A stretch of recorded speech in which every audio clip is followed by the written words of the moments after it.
just going for a ride. If things don't add up, it's hasta luego, you know what I mean?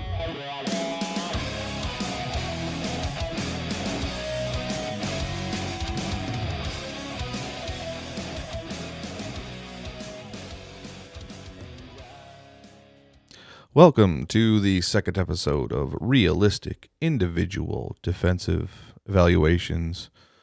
Yes, again, that's a mouthful, so we're just going for a ride. And this week, we're staying in the NFC East, just as my co-host on Fantasy Fuel, Tom Tuttle, did to start his shuffling the deck. We're staying in the NFC East, and this time, we're talking IDP with the Dallas Cowboys, and in particular, Leighton Vander Esch. He was a rookie last year. He did pretty good. He was expected to do pretty good as soon as Sean Lee left the field. He was a Sean Lee replacement. And guess what? He did good as soon as Sean Lee left the field. So, no shocker there. Sean Lee has had an injury history with the Cowboys, and this was a perfect storm for them by picking up Leighton Vander Esch out of Idaho. Like I said, he was a rookie last year, and before that, he was an amazing athlete. He played quarterback and middle linebacker in high school. As a senior, he completed 121 out of 199 attempts for 2,155 yards passing and 28 passing touchdowns. He also carried the ball for 1,565 yards and 34 rushing touchdowns, while having 131 total tackles, 85 of them solo, 5 interceptions, 5 fumble recoveries, and 4 defensive touchdowns. They won 53-38 in the state's final, and he collected more than 500 yards of total offense and scored all 5 of his team's offensive touchdowns. So this guy was a freak athlete in high school. He converted that into college by going to Boise State, and now we're in Dallas. And of course, myself being an Eagles fan, if you were watching on YouTube, first of all, thank you. And because you're watching on YouTube, you can see that my background is usually littered with Eagles memorabilia, jerseys, and whatnot. So let me tell you that it sucks to have a good middle linebacker to replace Sean Lee, because Sean Lee was always great whenever he was on the field, but he was always missing games, and that helped the rest of the NFC East, including the Philadelphia Eagles, when he was not out there.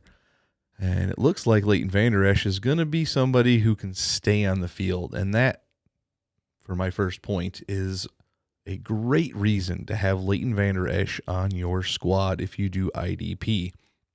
Last season in IDP, in a tackle-heavy-ish league, which I will get to that point in a minute, in a tackle-heavy-ish IDP scoring league, Leighton Vander Esch finished 9th.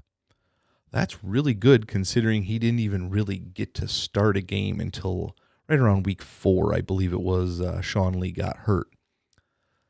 So despite not having a full-time role right away in the season, he still finished as a top 10, a linebacker 1.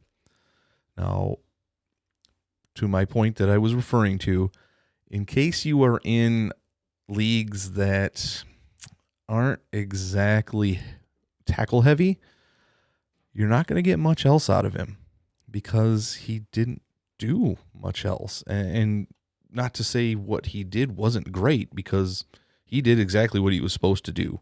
He got out there and he stopped ball carriers. But he didn't get behind the line of scrimmage much. He only had 2 tackles for a loss. He had no sacks. He had 2 interceptions and 7 pass deflections. So he's good at what he does.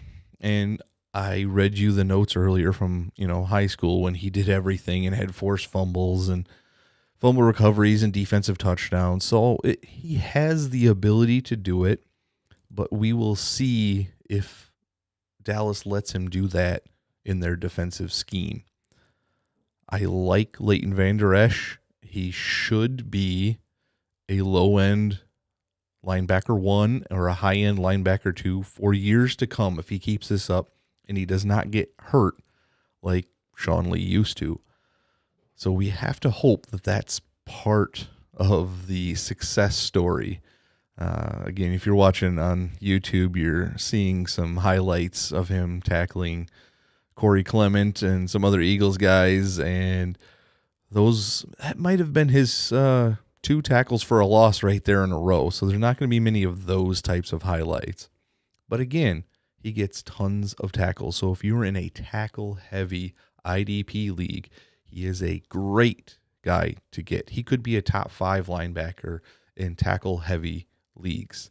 He, this last season, he had, let's see here what it is, 105 tackles and 38 assists. So right around that 140 total tackle range. That's amazing for anybody, and that's especially amazing for a rookie. And what's even more amazing is this stat that you're seeing right now on YouTube. And if you're not on YouTube, I will explain it to you. This is 2018's leaders in tackles per opportunity. He was actually number 2, but you could basically call it number 1 because he had pretty much the most playing time besides that of Darius Leonard, Bobby Wagner, a couple of those guys. Leighton Vander Esch had 17.4 in tackles per opportunity. That was 1.2 higher than Darius Leonard, who was insane last year. I don't know if I'll do him when it comes to the Colts time in doing these ride videos for you. But Darius Leonard was insane last year, and he had everything. 7 sacks, 12 tackles for a loss, couple of 4 forced fumbles, a couple of fumble recoveries, and 8 passes defensed. That's what you're getting. If you can get Leighton Vander Esch to get just a few more opportunities at some of those big plays, he will be, the next Luke Kuechly, where you can guarantee a few of this and a few of that, and he's going to give you a few big weeks. I'm looking at Luke Kuechly from last year. He had 5 games over 20 points because, he had multiple tackles, he had a couple of sacks, and last year, Leighton Vander Esch, he had 4 games over 20 points, but he also had 4 games under 10, which Luke Kuechly did not give you. Luke Kuechly did not have a single game under 10 points, except for the last game of the season where he had 0. So we can't go by that too much now, can we? So Leighton Vander Esch, he is a great linebacker 1 for you. If you have to settle for him in your IDP leagues, you are settling for a very, very good linebacker. And he's got some good young talent around him with Jalen Smith. DeMarcus Lawrence is still not old. So the Cowboys defense is still going to be pretty good. And here's another good thing to keep your mind on. The NFC East has extremely young quarterbacks now. The Eagles obviously still have Wentz. They just exercised his 5th-year option. And that is just the tip of the iceberg because, guess what? The Giants just drafted Daniel Jones. And the Redskins just drafted Dwayne Haskins. Those guys are going to make some mistakes. So Leighton Vander Esch may actually be able to bump up those numbers and be a top 5, top 3 linebacker this coming year because he's going to play 4 games against, even if it's not Daniel Jones, it's still Eli Manning, who loves to make mistakes. And if it's not Dwayne Haskins, it's going to be Case Keenum. And he wasn't exactly the Case Keenum from the Vikings that we knew, who made it to the NFC Championship game a couple years ago. So Leighton Vander Esch has a lot of opportunities to take advantage of this coming season with all the quarterback controversies and unknown futures of some of those guys. So even as an Eagles fan, I fully endorse Leighton Vander Esch in any IDP format, but even more so in largely tackle-based formats. So that is going to lead me to the end of our second episode. If you are watching on YouTube, please, thank you, first of all, but please hit that subscribe button. It helps us get noticed just a little bit more, and I would so appreciate that. And also, again, if you're watching on YouTube, you can see we have a few things that we like to promote. You can see our Twitter at Fantasy Fuel. We're on iHeartRadio, Spotify. You can rate us on Podchaser. That's a great new way to review and like different podcasts. You can find us on all the different apps that do podcasts, like Podcast Addict and a few different ones. Of course, Apple, iTunes, Spotify, Google Podcast. We're everywhere. You can see us, so you don't just have to see me on YouTube. You can also go to our website, fantasyfuelpodcast.com. You can listen to all of our episodes there. There should be more content coming soon. You can see all the different ways that we interact. There's a link to Fantasy Football Stardom and Sit 'em on Facebook. Our Facebook, Fantasy Fuel, facebook.com/Fantasy Fuel, that is. And also Poll Sports. This is a new app that will be coming out soon. We are asking people to register for it now. When it goes live, it is going to be amazing. You are going to love this app because it is going to be a community based around helping each other.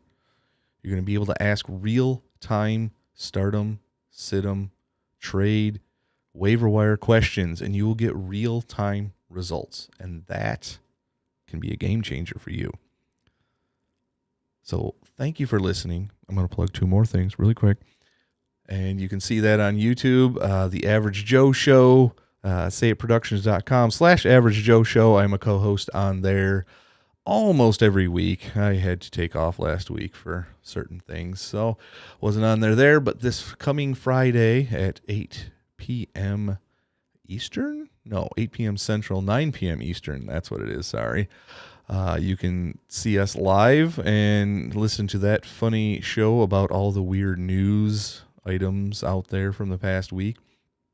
And also, I would like to plug the audio drama called The Veiled Monarch. I play one of the lead characters, not to toot my own horn, but it is a great audio drama, a good story if you're into some fantasy type things like, werewolves and vampires and druids, but it's set in modern times, so it's a pretty cool drama. It is excellently produced.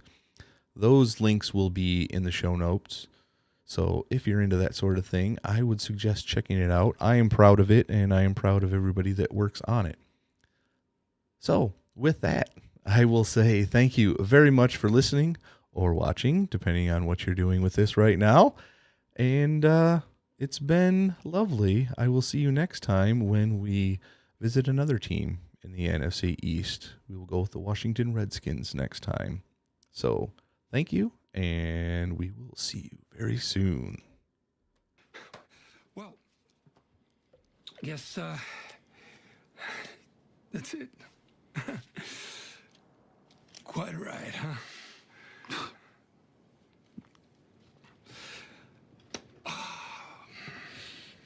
Yep.